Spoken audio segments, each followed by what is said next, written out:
All right. Hi, everyone. This is Shu with Grace and Hope Consulting.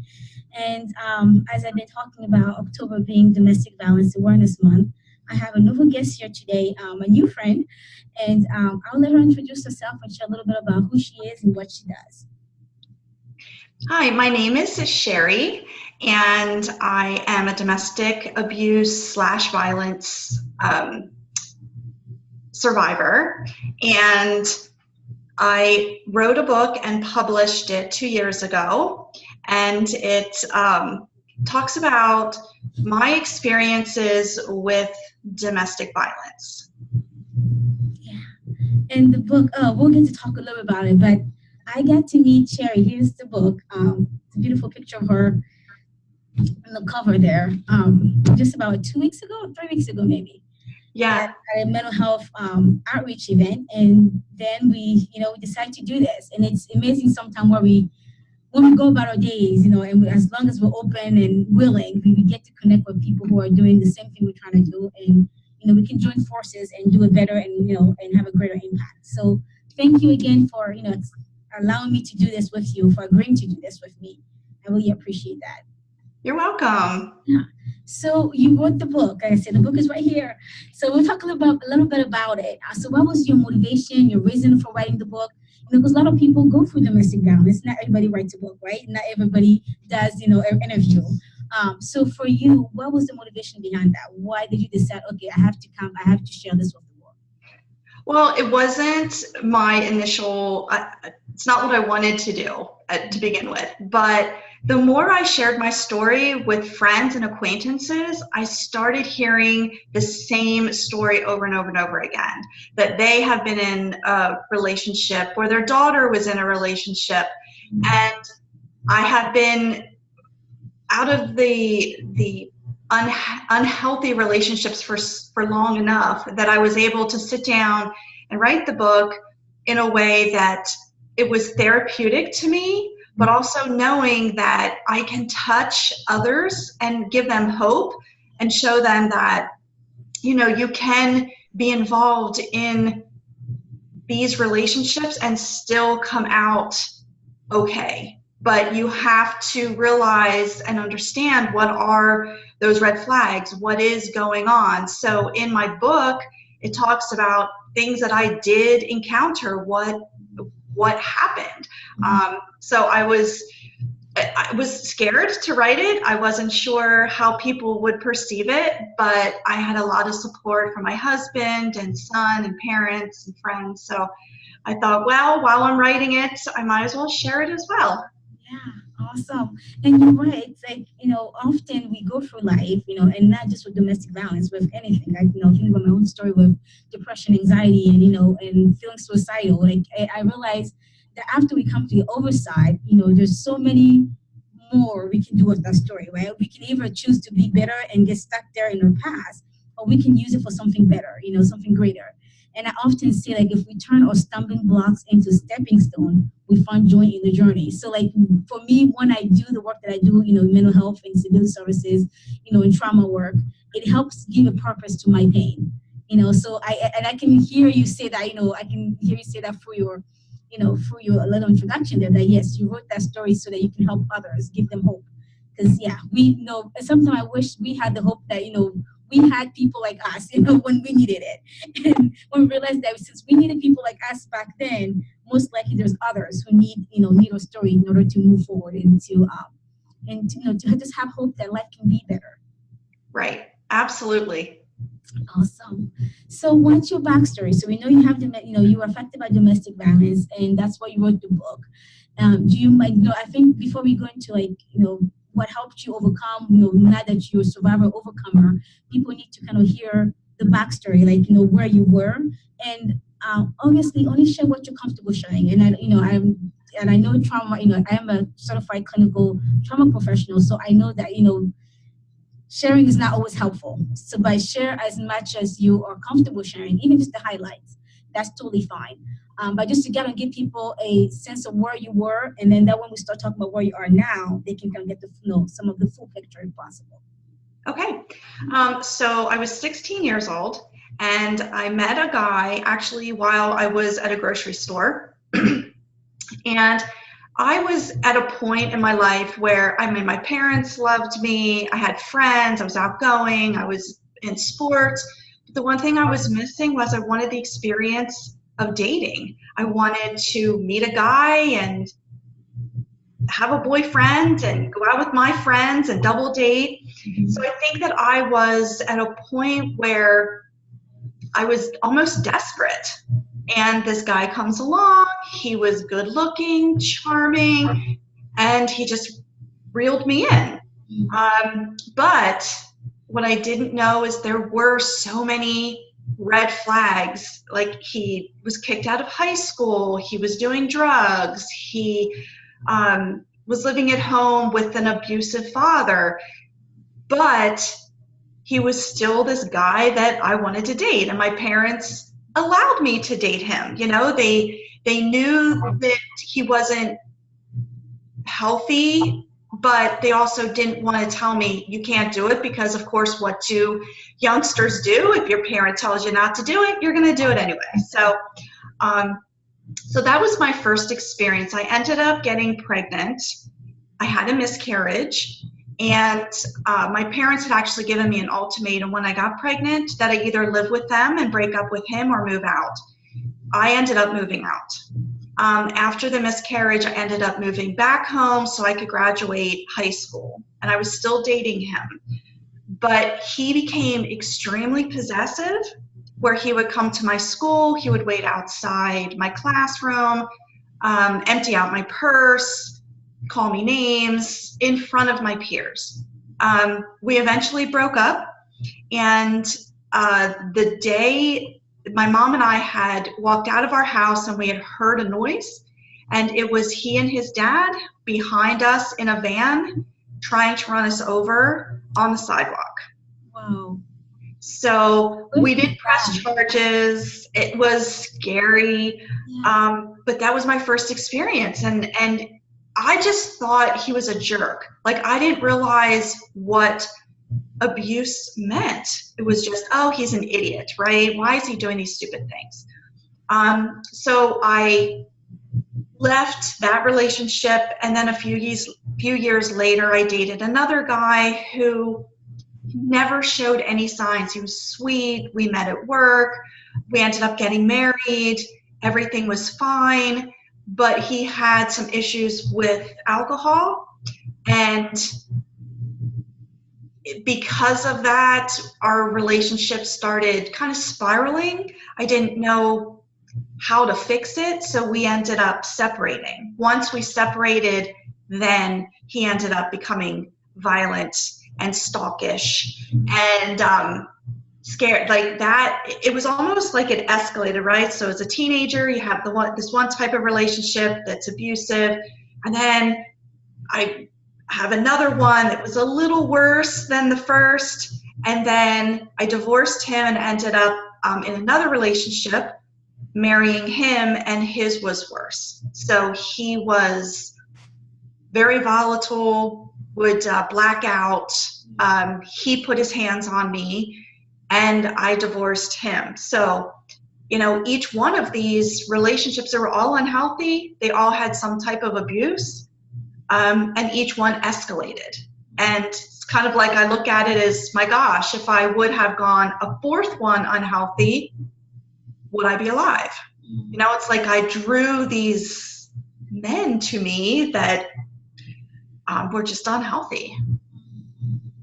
Wow. Thank you. Thank you for sharing that. I know, it takes courage, right? To share to the world what you've been through.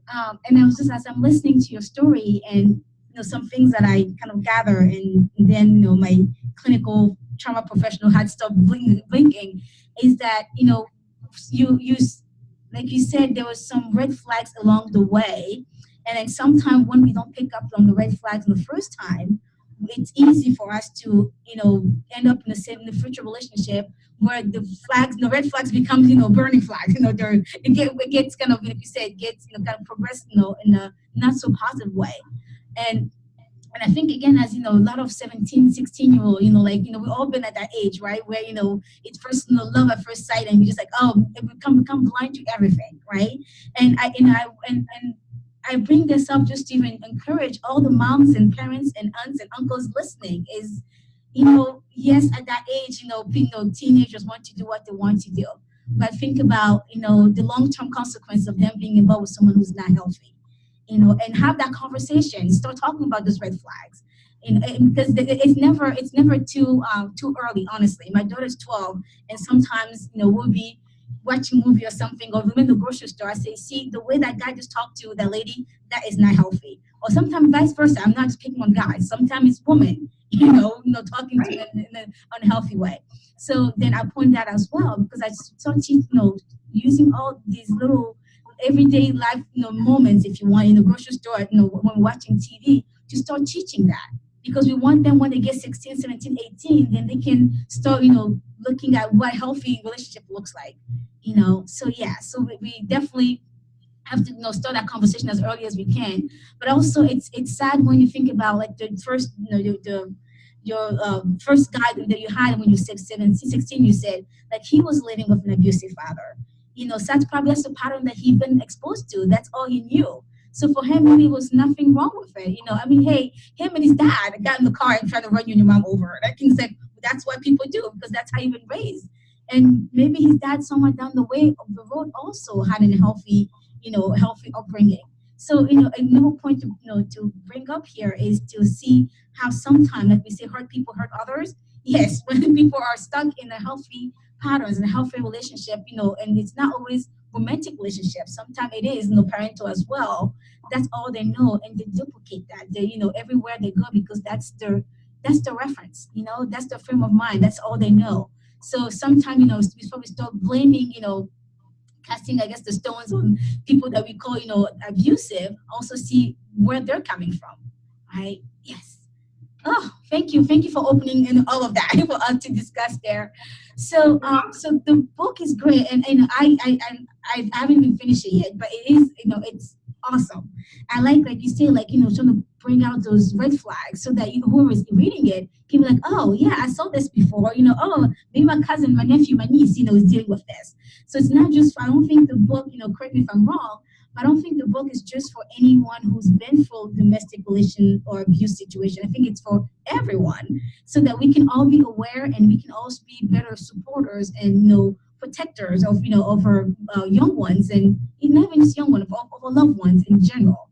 So where can people get this book? If I got my copy when I met you, face to face at the event. But for anybody else who's watching this, where can they get a copy of the book? So they can get it on Amazon, and they can also go to my website. So I don't know if we want to share that in a link somewhere, or Yes, I can post a link, but you can also mention up here, and then I'll post it when I post the video. okay. So my website is www.cheriefaus-smith.com. And on Amazon, if you just search my name, it will come up. You can get it in Kindle and as well as a paperback. Awesome, awesome. Yeah, I will post the link. But the title of the book, I know it's kind of hard to see when I'm holding it this way, but the title of the book is "The Cycle Ended: Saying Goodbye to Domestic Abuse." And I love the title. Like, and it's like you said, it's something we get into this pattern, and at some point, I'm glad that the cycle ended for you. But there's so many people who are still going through that cycle, where they're like, okay, why did I get up with this time? This is just like Pete. They're just like Paul. Like, we're going through the same thing over and over again. What will you tell those people? What will you tell the men or the women who feel like they're stuck in this cycle of abusive relationships? Oh, that is such a loaded question, because I know, but how can you encourage them? I know it's so hard. So I think for me, the biggest thing is knowing your self-worth and knowing that you are worthy of more than what they're giving you. And it's not always easy to just walk away. I mean, you have to create a plan, because it can escalate. But we are worthy of that. We're worthy. We deserve love. We deserve happiness. We don't deserve to be talked down to. And I think once others really accept that, that's when they can actually walk away.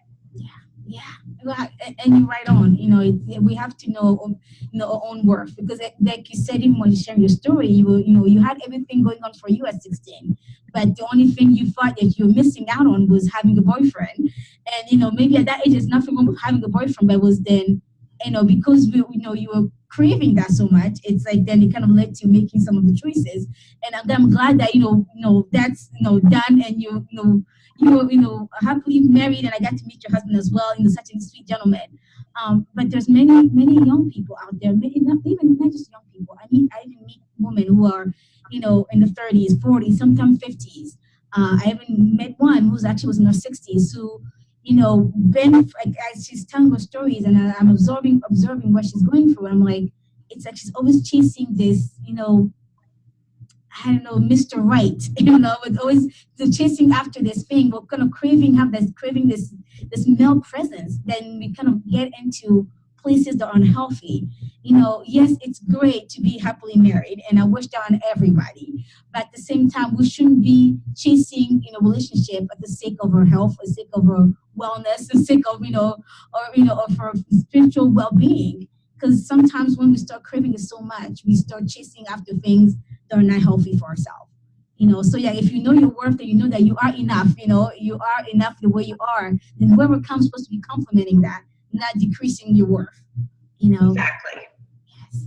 Awesome. So how can people connect with you? I know you share your website. Is that the best way to connect with you, or is there another way for people to connect with you? Yeah, they can on my website. There's a contact form. They can also reach out via email, which we can share as well. But it's Cherie at cheriefaus-smith.com. Okay. Awesome. Awesome.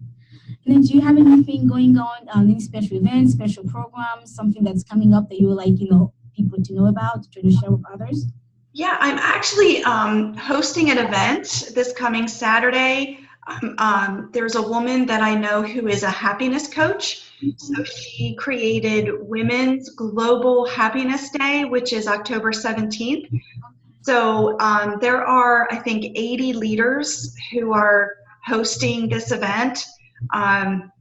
So yeah, I'm hosting it here at my house, and it's for women, and we're just going to get together and talk about why women aren't always happy. Why is there more depression in women than men, and how we as women can come together and support one another and just have fun. Awesome. Wow, I love that. So do you have like, do you have like a link if anybody wants to be part of that? Do you have like a way for them to sign up? Or I can send that to you, and then we can share it. That would be yeah, great. that would be great. Yeah, I would definitely share that. Wow, awesome. Well, thank you so much for doing this. And is there any last words? Any last words of wisdom that you want to leave with with our viewers later who will be watching? I think I just want people to know that they can do this, that they can walk away, that they can find happiness and love. I'm a testament to that. I have been married 17 years to an amazing man who is supportive and loving and caring, and goes to events with me, and he knows how important this is for me to share what happened to me, and reach out to others and help as much as I can. Yeah, yeah. And then just literally to confirm that your husband is very supportive because he was there at the table when you and I were talking. He stayed at your booth there and was promoting your work and your book. So yes, it is possible. Like you said, the share is a testament of that you can find true love, you can find healthy love. And there's even a book that I haven't finished. I was reading before. It said, "Don't Call It Love," and it's written by Christian counselors. And the whole premise of the book is that when we start getting into this unhealthy relationship, we think that it's love because it feels good in the beginning, and then we get up, not being. It ends up not being what we thought it was going to be. So if it's not healthy, don't call it love. If you don't feel respected and valued and acknowledged and supported, then it's not love. Right. So Yep. just now I think that just gonna echo what you said. I think that's a good words to leave others with is that you can walk away. There are resources out there to know that can help. If you don't know where to go, depending on what your community you are in a community, like everybody can call 911 if you live in the US. And they'll make sure that they get you in a safe place, that they connect you with resources in the community. There's a lot of domestic violence organization in the area. And if if you need to find one, you can reach out to me. I'll put my contact info as well. Reach out to me and I can help you locate one in your area. But definitely, you are worth more, and you are worth, being happy and being fulfilled. And that's a relationship should be, no matter if it's a romantic one or just it's friendship, but we should be in relationships, no matter what kind of relationship it is, that actually enhance who we are, not the ones that bring us down and deteriorate, who we are in our identity. That's not healthy. Yeah.